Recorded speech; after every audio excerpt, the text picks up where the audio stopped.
तिथि रे कि चोरी नहीं करता है। आज मैं उससे बताऊंगी कि चोरी कैसे करता है, आज मैं बताऊंगी। और खींचते हुए कन्हैया कहते कि हे भगवान कैसे बचा जाए आज। तब तक देखा क्या बीच मार्ग में प्रभावती का पति उधर से आ रहा था, इधर से प्रभावती लेकर के जा रहे, घूंघट काढ़ी हुई, एक हाथ में कन्हैया को पकड़ी, एक हाथ में डंडा लेकर के जा रहे। कन्हैया ने कहा, जब उसका पति नजदीक आया तो कन्हैया ने कहा कि इतना जोर से मेरी हाथ पकड़ी है, दर्द करने लगा, हाथ छोड़ दो, एक बार दूसरे हाथ पकड़ लो, एक ही पकड़ के तुम खींच रही हो। दया ऐसे बोलते हैं, क्यों दया आ जाती है। तो हाथ बदलने के फेर में प्रभावती ने जैसे हाथ छोड़ा, तब तक कन्हैया ने चालाकी क्या किया, अपना हाथ तो छुड़ा लिया, उसके पति के हाथ उसके हाथ में पकड़ा दिया। कन्हैया गाय मैया के पीछे, प्रभावती खींच करके, और वो समझ ना पाए हे भगवान ये कौन सी है, हमारे हाथ पकड़ खींची लेके जा। कन्हैया के नंद बाबा के द्वारे प्रभावती पहुंची। अब वहां से बड़ी खुशी है ना, आज के कन्हैया को रंगे हाथ हमने पकड़ा है। कहा कि मैया आज तो बाहर निकल, रोज मुझसे कहती थी कि मेरा लाला चोरी नहीं करता, आज रंगे हाथ पकड़ के लेके आए, देख ले तो। अब यशोदा मैया मक्खन निकाल रहे थे, निकल के बाहर आए, द्वार पर देखी तो प्रभावती खड़ी अपने पति को लेकर के साथ में, कहती कि देख ले तेरा लाला तो रोज कहती थी कि चोरी नहीं करता है, आज रंगे हाथ पकड़ के लाई हूं, अब जो सजा देना है दे दे। यशोदा मैया सोच रही कि भगवान मेरा लाला इतना बड़ा हो गया, मुझको मालूम नहीं था, बुढ़ापा है, हो सकता है कि नजर कमजोर हो गई है, चश्मा निकाल करके कपड़ा से साफ कर लिया उसने, हो सकता है नजर कमजोर देख ना पाती, फिर लगाया फिर वही है बार बार। अब ये तो भाई खुश है कि हाँ हमने तुम्हारे लाला को पकड़ा है, तो कहते आज जो तुम अपने बातों से मुकर गए तो समझ लो कि ठीक नहीं होगा। तू कहते थे कि जिस दिन रंगे हाथ पकड़ के लागो उस दिन मैं सजा दूंगी, आज तुम सजा दो।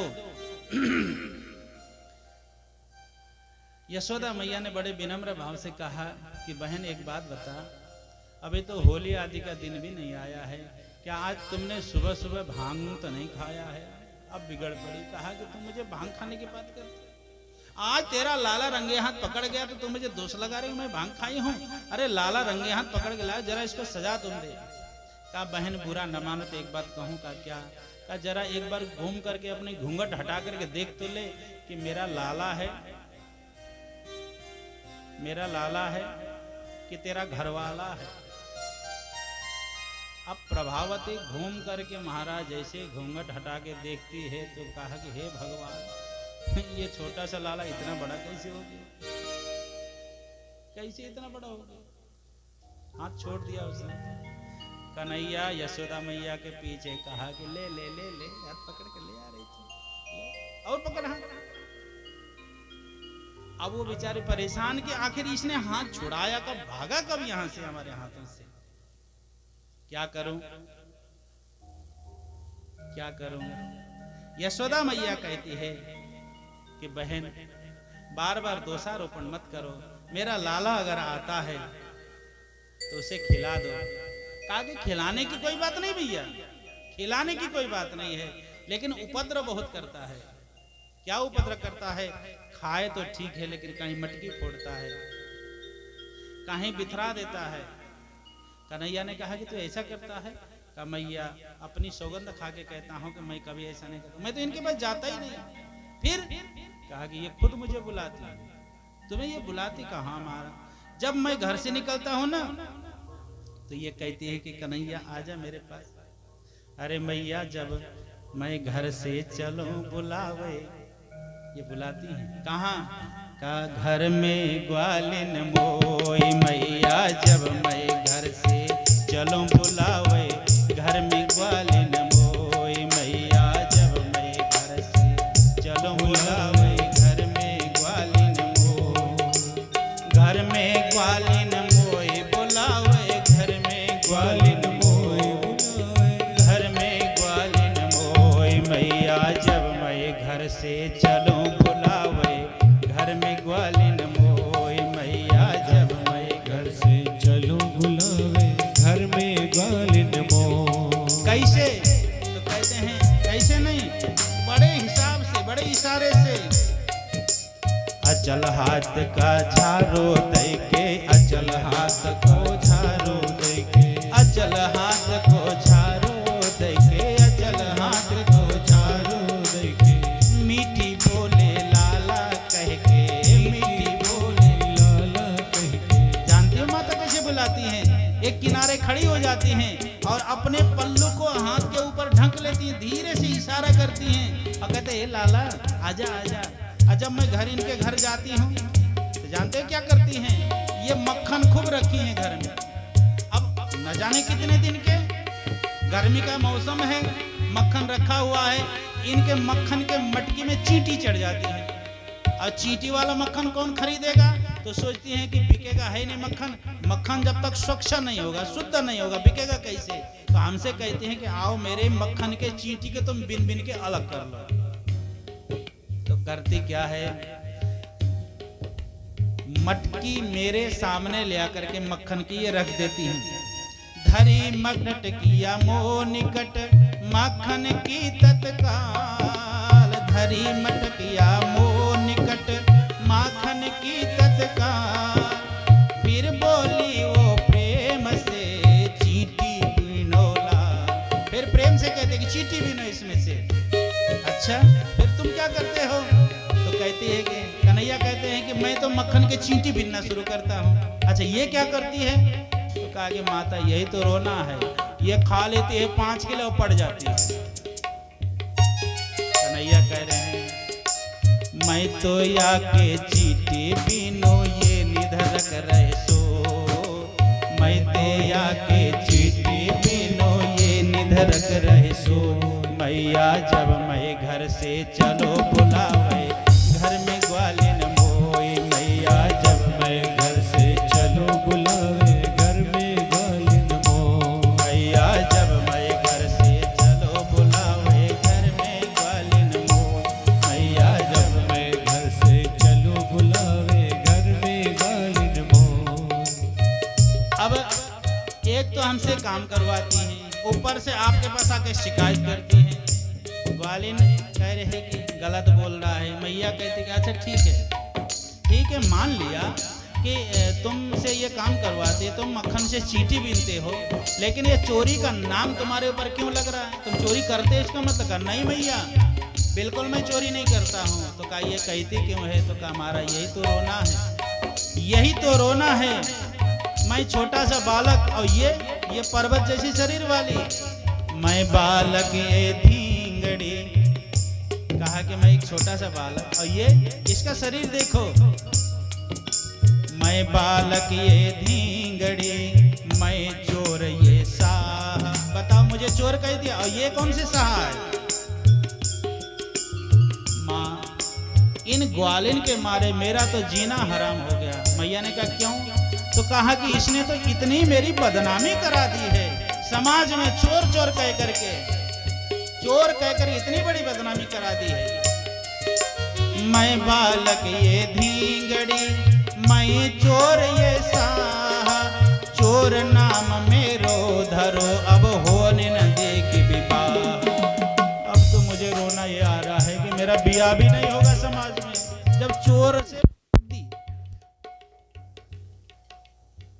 जब चोर से प्रसिद्धि हमारी हो गई समाज में कि ये चोरी।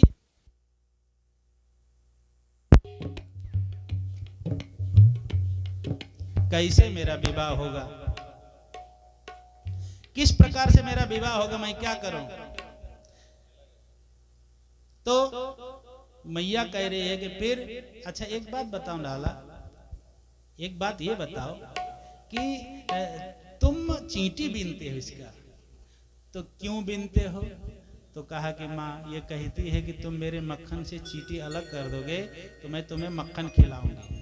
तो क्या देती नहीं? कहा नहीं महाराज, माता ये बेईमानी करती है, ये काम तो करा लेती है और उसके बाद जब मेरी बारी आती है मक्खन लेने की तब ये कहती कि नहीं दूंगी।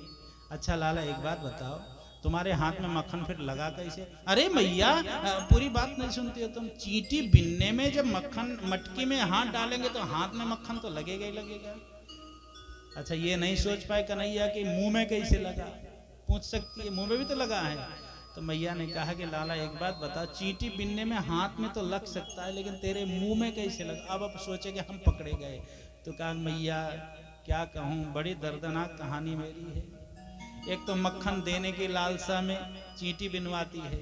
जब चींटी बिन लेता हूँ तो कहती है कि चलो तुमने चींटी बिन ली है, मक्खन तो तुम्हें दूंगी नहीं, लेकिन तुम्हारे मुंह में मक्खन लगा दूंगी और तेरा नाम चोरी में लगवा दूंगी। चलो, तो मेरे मुंह में मक्खन पोत देती, पकड़ के ले आती, चोर हो गया। कन्हैया कह रहे हैं कि मैं बालक ये धींगड़ी, मैं चोर ये साहा, चोर नाम मेरो धरो, होने न देगी विवाह। जैसे इसने मोसंग कीनी, जैसे इसने मोसंग कीनी, तैसे करे न कोई। मैया जब मैं घर से चलो बुलावे, घर में ग्वालिन मोय। मैया जब मैं घर से चलो बुलावे, घर में ग्वालिन मोय। मैया जब मैं घर से चलो बुलावे, घर में ग्वालिन मोय। मैया जब मैं घर से चलो बुलावे, घर में ग्वालिन मोय। अब कन्हैया ने ऐसा मुंह और चेहरा बना लिया, आंख से आंसू निकाल दिया, मुंह बिगाड़ लिया, बिल्कुल भाव विभोर हो गए। मैया से कैसे बर्दाश्त होगा मेरा लाला रोए। यशोदा मैया कहते कि अरे सखी एक बात बताओ का क्या। अब जब कन्हैया को रोते हुए देखा यशोदा मैया ने, तो यशोदा मैया के आंख से भी आंसू निकल आए और यशोदा मैया कहने लगी, हेरे बेर काहे को उलाहना सुनावती नित्य। क्या कि रोज रोज तुम उलाहना लेकर के, रोज रोज शिकायत लेकर के मेरे लाला का आती हो। एरी बीर काहे को उलाहना सुनावती नित्य, जे तो दही दूध मेरो काना तिहारो खायो है। जितना दही दूध मेरे लाला ने तुम्हारा खाया है और नुकसान किया है, दोनों करे दे हो तौल तौल ले हो आज, जे तो माखन खायो और नसायो है। मैं तुम्हें दुगना करके दे दूंगी, तौल करके बताओ कि कितना खाया, कितना नुकसान किया है। भैया यशोदा रोने लगे और कहने लगे, जाने कौन से पुण्य प्रताप कभी मानस जो, मैंने तो बुढ़ापे में एक पूत पायो है। हा हा करे कहे परी परी तिहारे पाओ, गारी मत दीजो मो गरीबिन को जायो है। मैं बार बार तुम्हारे पांव पड़ती हूँ, मेरे लाला को गाली मत दो, मेरे गरीबिन का पुत्र है, जितना खाया नुकसान किया मैं दुगना करके तुम्हें दे दूंगी। बताओ तुम। अब यशोदा मैया जब रोने लगी तो ग्वालिन क्या कहे, ग्वालिन कहती कि अरे मैया तुमने तो बुरा मान लिया, हमारा मतलब ये नहीं था, तो क्यों शिकायत क्यों लेकर के आती हो। तो ग्वालिन कहती कि मैया तेरे मन को भावे जैसे ये कुमार कान, मोरे हो मन में अधिक सुहाए हैं। जैसे तुम्हें अच्छा लगता है ना तेरा लाला, वैसे हमें भी बहुत अच्छा लगता है। एक पल इसको देखे बिना रहा नहीं जाता, तो शिकायत फिर क्यों लेकर के आते का माँ, यही तो बहाना है। क्या बहाना है? कहती हैं लाड हो को देखने की, उसको देखने की जब लालसा, रहा नहीं जाता ना अपने घर में, तो लाल हो को देखवे की हो का उठे मानस में। जब जी बहुत ललचाता है, उसको देखे बिना रहा नहीं जाता, तब हम लोग घर से निकलती हैं तो सोचती हैं कि क्या बहाना करा जाए आज जिससे कन्हैया के दर्शन हो सके। तो यही बहाना करके हम तुम्हारे पास या ही सो बहाना करे या को देख आवे, यही बहाना करके उसको देखने के लिए हम आती हैं। यशोदा ने कहा कि बहाना करने की आवश्यकता नहीं है, तुम देखने के लिए यूं ही आया करो, लेकिन मेरे लाला को चोर मत कहो, चोर मत कहो। भगवान ने कहा लीला बहुत हो गई, ब्रज में मक्खन मलाई खूब खा ली, लेकिन आज तक हमने ब्रज के रज को नहीं चखा है, जरा ब्रज के रज को भी तो चख करके देखें। एक दिन चुप्पे से भगवान ने एक माटी का ढेला लिया और मुख में डाल लिया। बलराम जी ने देख लिया, इस बात को देख लिया तो दौड़ करके अरे मैया मैया मैया सुनो का क्या। बलराम जी जाकर कहते हैं कि माँ हमने अपने आंख से देखा। क्या देखा? तो बलराम जी कह रहे अरे तेरे लाला ने माटी खाई। अरे मैया यशोदा सुन माई तेरे लाला ने माटी खाई। यशोदा सुन माई तेरे कान्हा ने माटी खाई। यशोदा सुन माई तेरे कान्हा ने माटी खाई। यशोदा सुन माई तेरे कान्हा ने माटी खाई। यशोदा सुन माई। यशोदा लेकर के डंडा, कहा कि माटी खाता है, कहाँ है वो? बलराम जी कह रहे हैं कि ग्वाल बालों के संग में। अद्भुत खेल सखन संग खेलो, अद्भुत खेल सखन संग खेलो। इतनो सो माटी को ढेलो। इतनो सो माटी को ढेलो। तुरत श्याम ने मुख में मेलो। तुरत श्याम ने मुख में मेलो।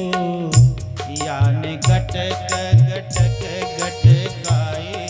यशोदा सुन माई तेरे लाला ने माटी खाई। यशोदा सुन माई। तेरे कान्हा ने माटी खाई।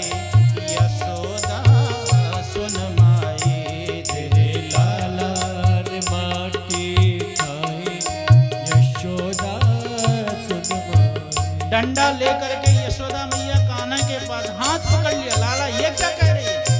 क्या तूने माटी खाई है? अरे लाला किस वस्तु की कमी तुम्हारे यहाँ थी जो तू आज में माटी खा रहा है? माँ से कहते कि नहीं माँ मैंने माटी नहीं खाई है। तो मैं कैसे मान लो? भैया तेरे शिकायत कर रहे हैं। अरे लाला मैं कितने बार तुमसे कहता हूँ कि बेटा दूध खा ले, दही खा ले, मक्खन खा ले, लेकिन तू कभी मना कर देता, मानता नहीं है। और आज तूने माटी खा ली, ये कौन सी बात हो गई?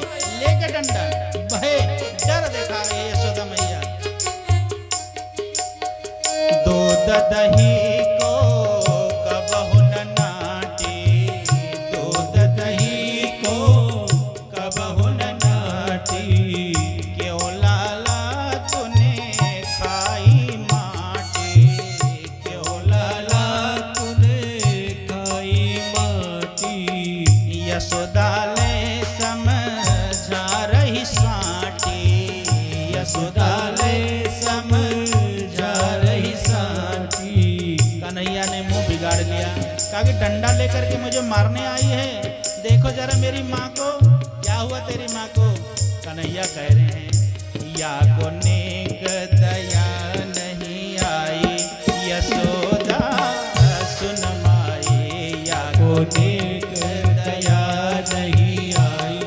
यशोदा सुन माई। तेरे लाला ने माटी खाई। यशोदा सुन माई तेरे लाला ने माटी खाई। यशोदा सुन माई। पकड़ के हाथ लेकर के आ गया घर के बाहर आंगन में खड़ा कर दिया। क्या प्रमाण है कि तूने माटी नहीं खाई? कन्हैया ने कहा क्या प्रमाण है मैंने माटी खाई? कहा मुंह खोल के देखा तब मैं मानूंगी तेरे मुख में क्या है। अब कन्हैया ने सोचा कि भगवान मुंह खोल दे तब तो पकड़ा जाऊंगा। अब तो पकड़ा जाऊंगा, अब क्या करूं? कन्हैया ने नेत्र बंद किया। योग माया ने कहा क्या है स्वामी आज्ञा? कहा जल्दी से आ जाओ नहीं तो पकड़ा जाऊंगा, बहुत मार पड़ेगी मैया के हाथ से। योग माया आ गए, मुख में प्रवेश हो गई। कहा कि क्या आज्ञा है? कहा कि इनका चकाचौंध कर दो। मैया ने कहा जल्दी मुंह खोल। मुंह खोल के देखा तेरे मुंह में माटी है कि नहीं है? कन्हैया ने कहा देख लो मैया। मैया ने डंडा के इशारे से मुख। मोहन को मुखड़ा खुलवायो। मोहन को मुखड़ा खुलवायो। मोहन को मुखड़ा खुलवायो। मोहन को मुखड़ा खुलवायो। योग माया पहले इसमें बैठी हुई है तो महाराज वो तो अपना काम करेगी ना। कन्हैया ने जैसे अपना मुंह खोला, मैया को दिखता क्या है उसमें? माटी। अरे माटी नहीं महाराज, पूरा ब्रह्मांड, पूरे ब्रह्मांड। एक ढेला क्या, उसमें तो एक नहीं करोड़ों ब्रह्मांड कन्हैया के मुख में। तीनों लोक या में दर्शायो, तीनों लोक या में दर्शायो, तीनों लोक या में दर्शायो, तीनों लोक या में दर्शायो। तब विश्वास यशोदहि आयो, तब विश्वास यशोदहि आयो, तब विश्वास यशोदहि आयो, तब विश्वास यशोदहि आयो। क्या विश्वास आया मैया तो सोचने लगी, हे भगवान ये हमने क्या कर दिया, क्या ये कोई साधारण नहीं है, फिर कौन है? माँ के विश्वास हो गया, ये तो पूर्ण ब्रह्म कन्हई यशोदा सुन माई, ये तो पूर्ण ब्रह्म कन्हई यशोदा सुन माई। तेरे लाला ने माटे खाए यशोदा सुन माई, तेरे लाला ने माटी खाई यशोदा सुन माई, यशोदा सुन माई, यशोदा सुन माई।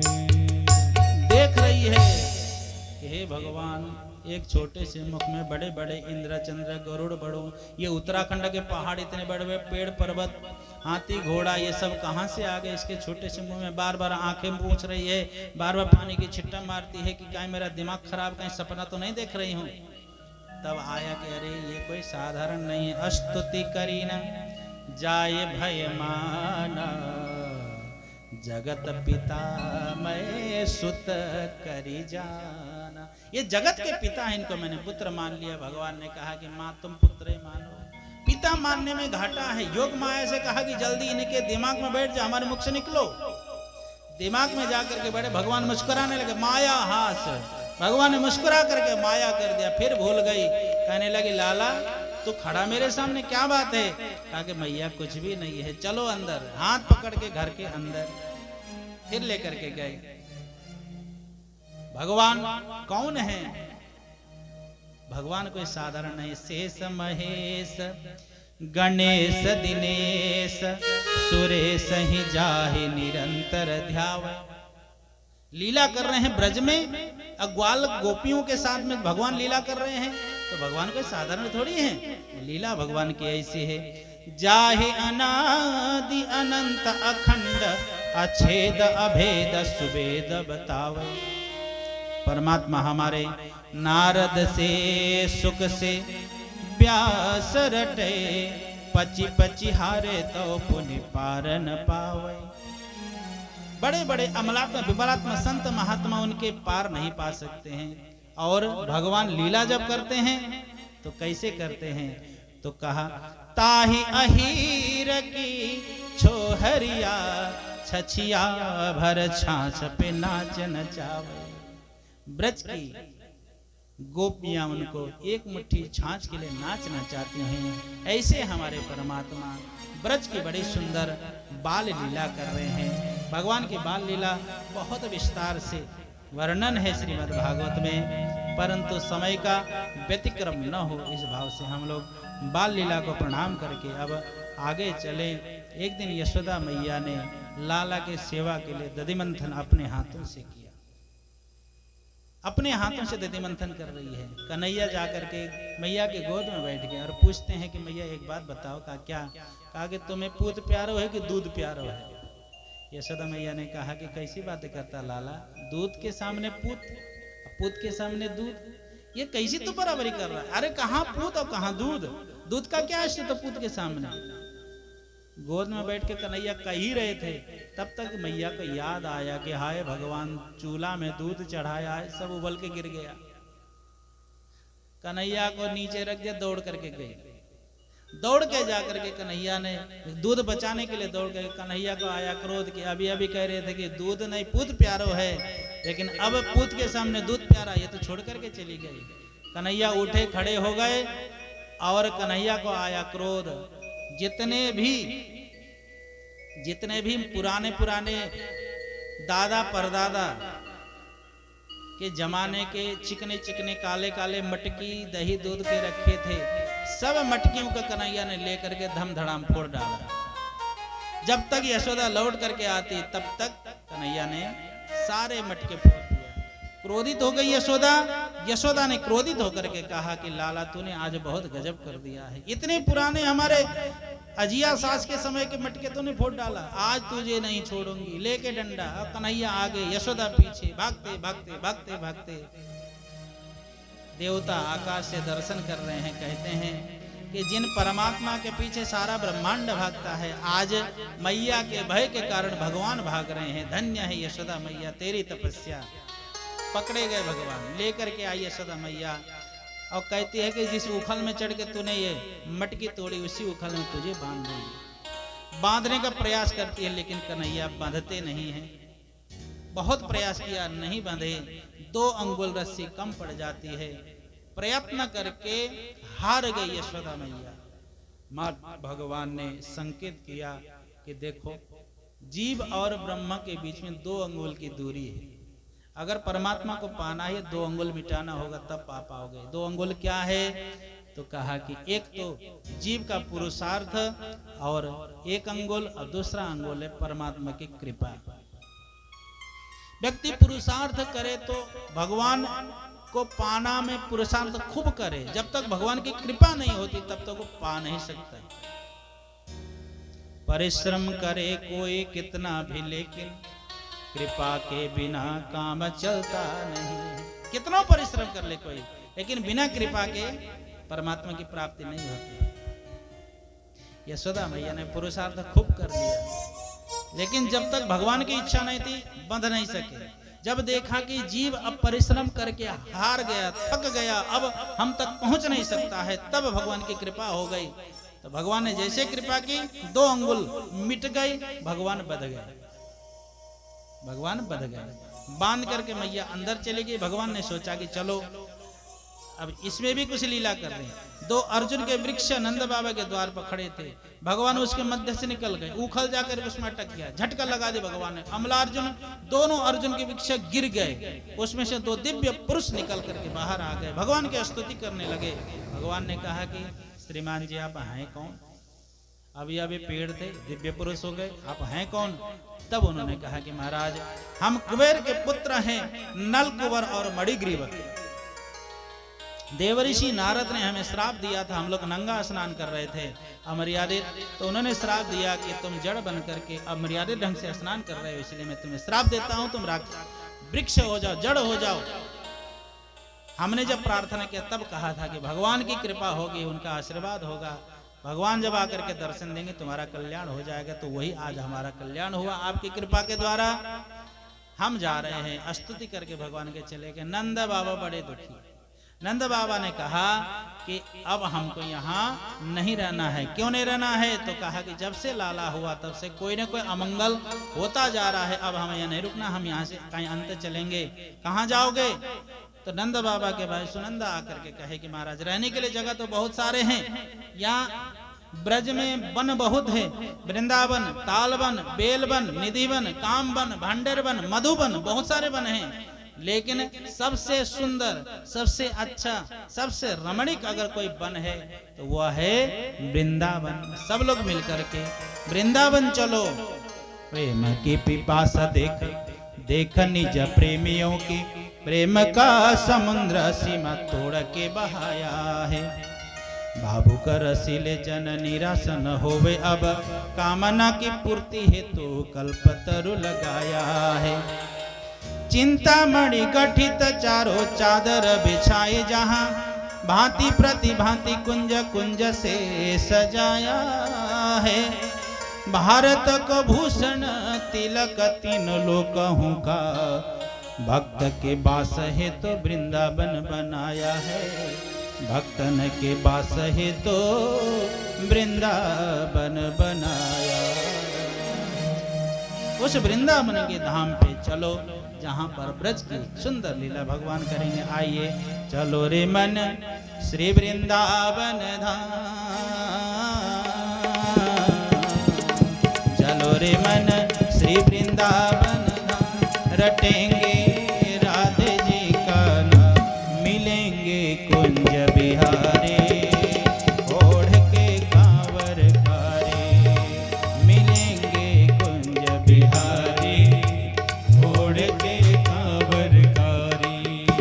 मिलेंगे कुंज बिहारी। ओढ़ के कांवर कारी।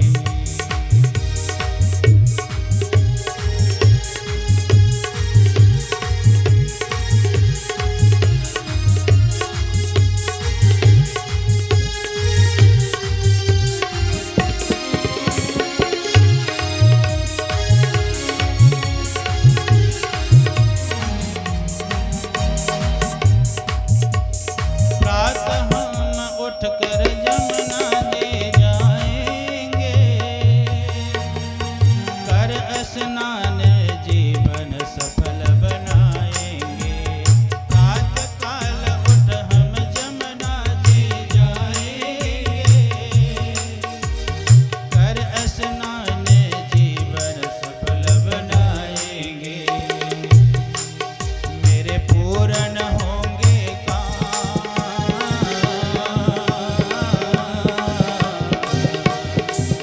मेरे पूर्ण होंगे काम, रट ले राधे जो को नाम।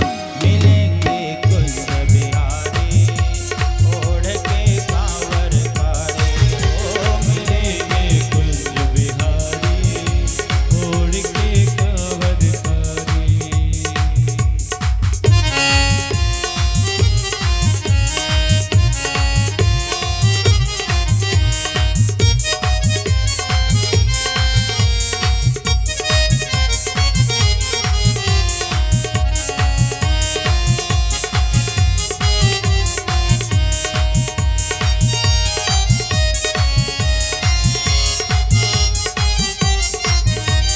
श्री वृंदावन की महिमा अति प्यारी है,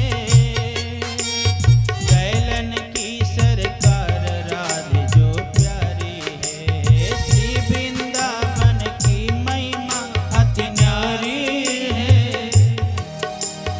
कैलन की सरकार राधे जो प्यारी है।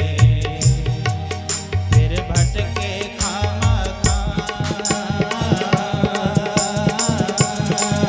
क्यों भटके खामा काम, रट ले राधे जो को नाम। मिलेंगे कुंज बिहारी, ओढ़ के कांवर कारे। हो मिलेंगे कुंज बिहारी, ओढ़ के कांवर कारी। मिलेंगे कुंज बिहारी, ओढ़ के कांवर कारे। मिलेंगे कुंज बिहारी, ओढ़ के कांवर कारी।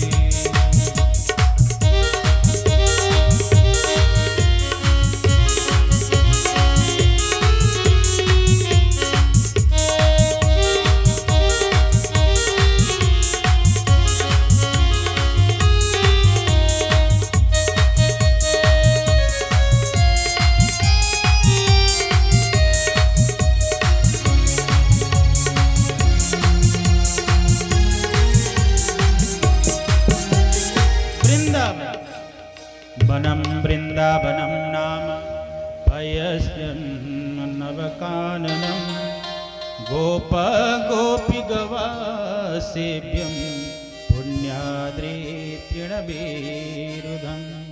वृंदावन जहाँ सब सुविधा है।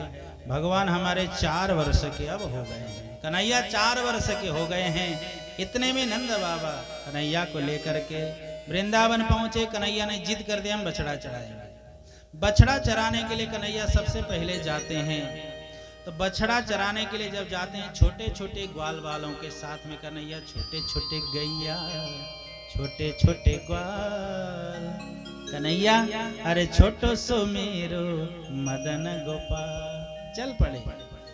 वहां जाकर के देखा, मार्ग में बछड़ों को पानी पिलाने के लिए जब गए थे तो भगवान ने देखा कि पानी पीने के लिए बछड़े को लेकर के गए एक बकासुर नाम का राक्षस बगुला के रूप में आया था। भगवान ने उसका संहार किया, चोंच पकड़ करके उसको मार डाला। अघासुर नाम का राक्षस अजगर बन करके आया, यह पूतना का भाई था, अजगर बन के आया। लुका छुपी खेलते समय भगवान ग्वाल बालों से कहते हैं छुप जाओ, ये गए छुपने के लिए, अघासुर के मुख में प्रवेश कर गए। भगवान ने देखा कि ये तो खा जाएगा, भगवान ने जाकर के अघासुर का भी वध कर दिया। अघासुर वध के बाद भगवान जब आए तो कन्हैया ने कहा कि मित्रों बड़ी भूख लगी, भोजन कर लिया जाए। अब बैठे कन्हैया स्वयं नहीं लेके जाते कुछ, ग्वाल वालों से सबसे कहते कि मेरे लिए सब लोग थोड़ा थोड़ा लेके आना है, और सबके हाथ से भगवान खाते, सबके हाथ से गोला बना करके सबको बैठा लिया चारों तरफ, स्वयं बीचे बैठे, कभी इधर घूम के खाते, कभी उधर घूम के खाते। श्रीदामा नाम का जो मित्र था भगवान का, उससे कहा भगवान ने कि मित्र तुम भी लेकर के आना। उसने अपनी माँ से कहा कि माँ, कन्हैया ने कहा है कि कुछ खाने के लिए बनाओ, बना दो हम लेकर के जाएंगे। उसकी माँ ने कहा पुत्र मैं क्या बना दूं, मेरे घर में कुछ भी नहीं है, क्या बना दूं? माँ कुछ तो चाहिए। छाछ रखी थी थोड़ी सी मट्ठा, उसी से कहा कि मैं कढ़ी बना दे तो लेकर के जाओ। कढ़ी उसने बना दी, लेकर के आने लगे तो मार्ग में देखा कि कढ़ी से जब भाप निकल रहा था तो इतनी खट्टी वो छाछ थी कि इनका सर चकराने लगा। सोचा कन्हैया को अगर मैं पिला दूं तो बीमार पड़ जाएंगे, इसलिए कन्हैया के योग्य नहीं। लेकर के गए, बैठ करके भगवान सबके हाथ से, कभी उसके हाथ से एक ग्रास खाते, कभी उसके हाथ से एक ग्रास खाते, खाते खाते भगवान देख रहे थे।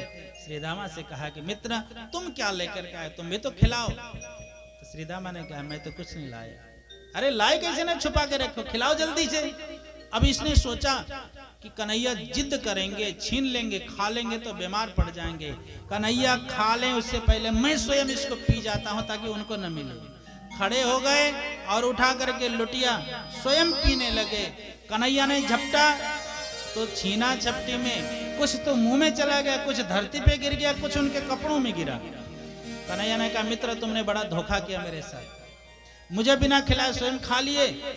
अच्छा कोई बात नहीं, रुको ठहरो। खड़ा कर दिया और स्वयं जाकर के कन्हैया उसके वस्त्र में गिरा हुआ जो कढ़ी था उसको लेकर के जीभ से चाटने लगे। उसके ठोड़ी में लगा हुआ, उसके कपोलों में लगा हुआ वो कढ़ी, खट्टी खट्टी कढ़ी को स्वयं जीभ से चाटने लगे कन्हैया।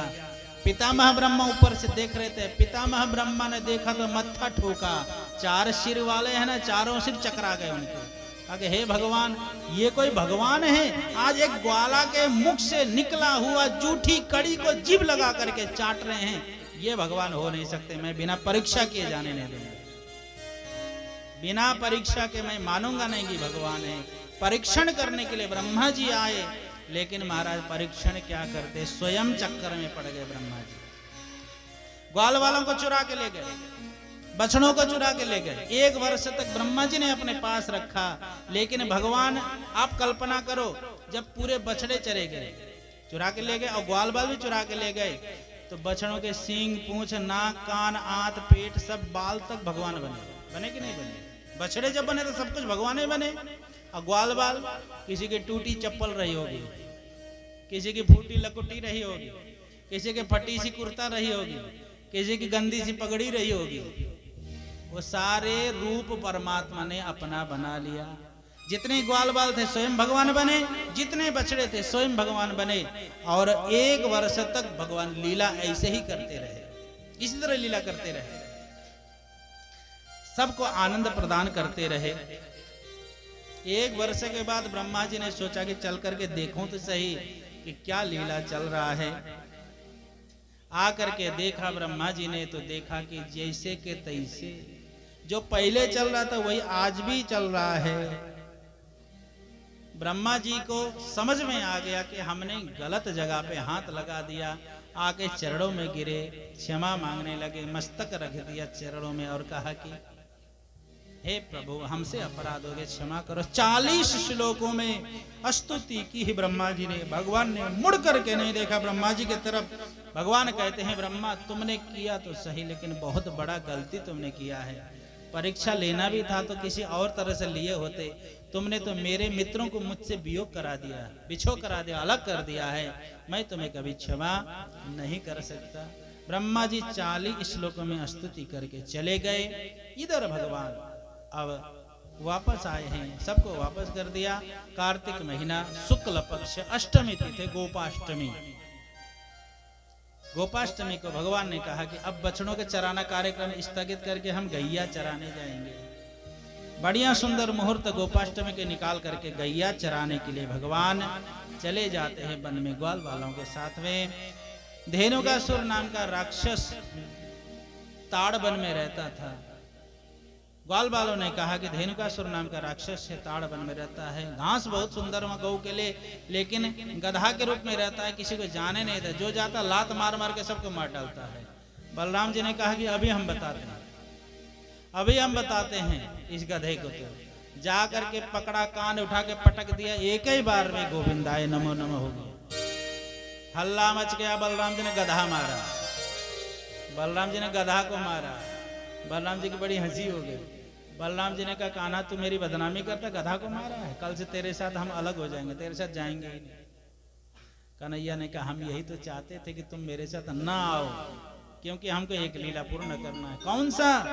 कालिया दह में कालिया नाग को सबक सिखाने के लिए भगवान ने बलराम जी को अलग कर दिया, क्योंकि बलराम जी उन्हीं के स्वरूप है ना, तो कैसे पटरी खाएगा, वहां गड़बड़ करने नहीं देंगे। तो जानते हैं कन्हैया, तो कहा कि हम चाहते हैं कि आप अलग रहो कालिया दह में, क्योंकि कालिया नाग के विष के द्वारा समस्त जल और वनस्पतियों को विषैला कर दिया उसने। जो भी जानवर वहां जाकर चरते हैं, जल पीते हैं या घास खाते हैं, सब मृत्यु के समीप चले जाते हैं। इसीलिए भगवान की इच्छा थी कि इसको यहाँ से दूर कर दें ताकि यहाँ के लोग सुखी हो जाएं। तो भगवान ने एक बहाना बनाया गेंद का। गेंद खेलते खेलते भगवान ने उठा करके गेंद को डाल दिया जमुना जी में। अब समस्त ग्वाल वाल नाराज हो गए कन्हैया से, कहते हैं कि कान्हा तू नहीं गेंद फेंका है, अब तू ही जा करके इसको ले करके आओ। कन्हैया ने कहा ठीक है मित्रों। कदम के डाले में भगवान चढ़ गए और सीधे जमुना जी के नीचे। हाहाकार मच गया पूरे ब्रज में, सब हल्ला करने लगे कि कन्हैया जमुना जी में कालिया में कूद गए। हाहाकार मचा, अरे यमुना में कूद गए श्याम, तहलका गोकुल में, तहलका गोकुल में, यमुना में कूद गए श्याम, तहलका गोकुल में, तहलका गोकुल में, यमुना में कूद गए श्याम, तहलका गोकुल में, तहलका गोकुल में, तहलका गोकुल में, तहलका गोकुल में।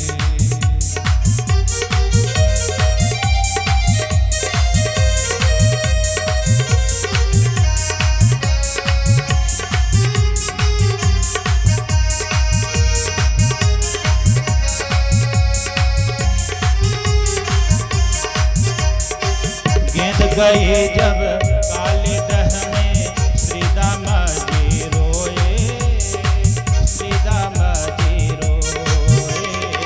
गेंद गए जब काले दह में श्री दामा जी रोए, श्री दामा जी रोए। कहने लगे नटवर नागर से गेंद मेरी क्यों खोए, कहने लगे नटवर नागर से गेंद मेरी क्यों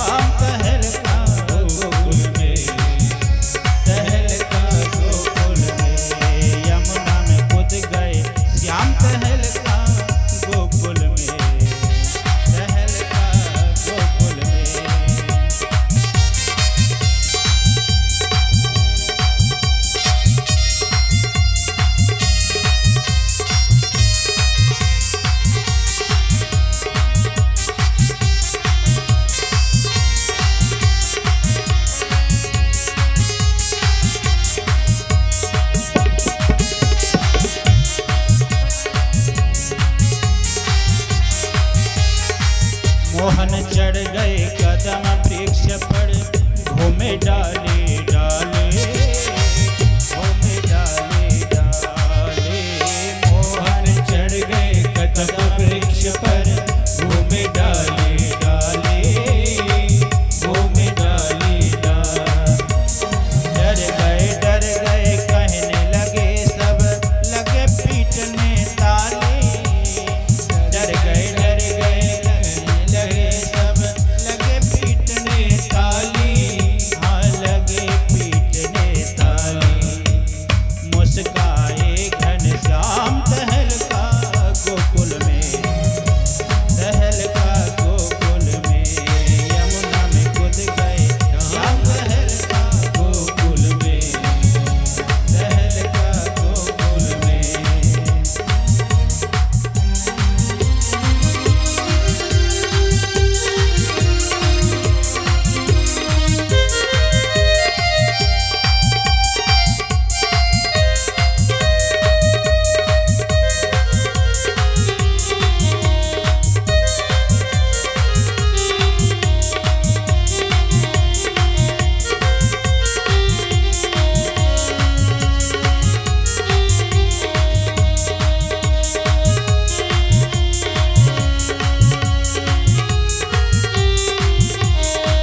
कालिंदी में कूदे मोहन, गुज उठी जलधारा, गुज उठी जलधारा। कालिंदी में कूदे मोहन, गुज उठी जलधारा, गुज उठी जलधारा।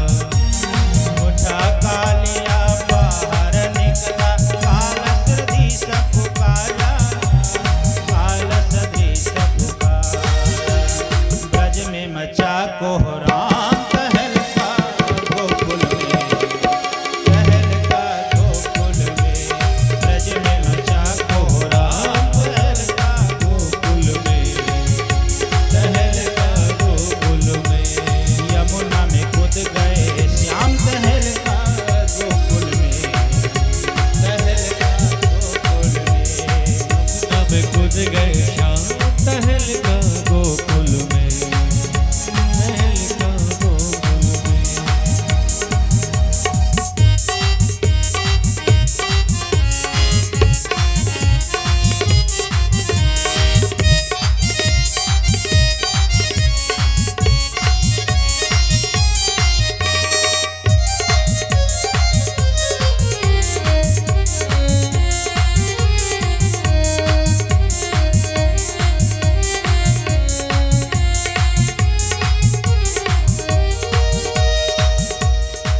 गुत्थम गुत्था हुए नाथ तब, उसको ऐसे नाथा, उसको ऐसे नाथा। गुत्थम गुत्था हुए नाथ तब, उसको ऐसे नाथा, उसको ऐसे नाथा। वन पर बैठा ये वह निकला, झुका हुआ था माथा। वन पर बैठा ये वह निकला, झुका हुआ था माथा, झुका हुआ था माथा। किया निरालो काम तहलका गोकुल में, तहलका गोकुल में। यमुना में कूद गए श्याम तहलका गोकुल में, तहलका गोकुल में, तहलका गोकुल में, तहलका गोकुल में। यमुना में कूद गए श्याम तहलका गोकुल में, तहलका गोकुल में। तहलका गोकुल में, तहलका गोकुल में, तहलका गोकुल में। तहलका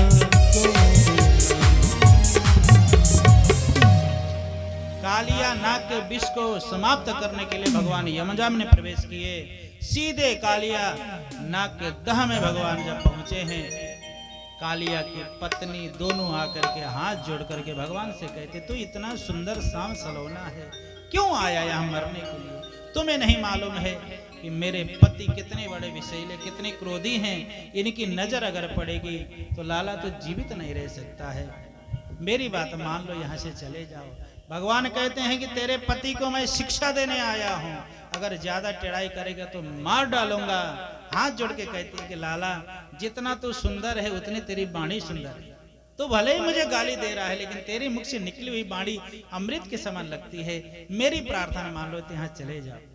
बात हो ही रही थी, कालिया के नींद खुली, दहाड़ने लगा कालिया, विष के फुफकार निकालने लगा। कहा कि कौन है मेरे नींद को विघ्न करने आया है। कन्हैया ने कहा तेरा मौत, जल्दी बाहर निकल। कालिया दहाड़ते बाहर आया। कन्हैया दौड़ करके पहुंचे सीधे कालिया के फन पर, ऐसा कुचला कि उसकी सारी अस्थि पंजर ढीली हो गई। भगवान के चरणों में नतमस्तक हुआ। भगवान ने कहा कि दुष्ट कालिया, तूने कितनों की जान ली है, कितनों को कष्ट दिया है, सबको प्राण तूने हरण किया है, तू जीवित रहने लायक नहीं है। कालिया ने कहा प्रभु मेरा कोई दोष नहीं है, आपके द्वारा बनाए हुए नियम के अनुसार हम अपने कार्य को कर रहे हैं। भगवान ने कहा लेकिन तू आया क्यों यहाँ?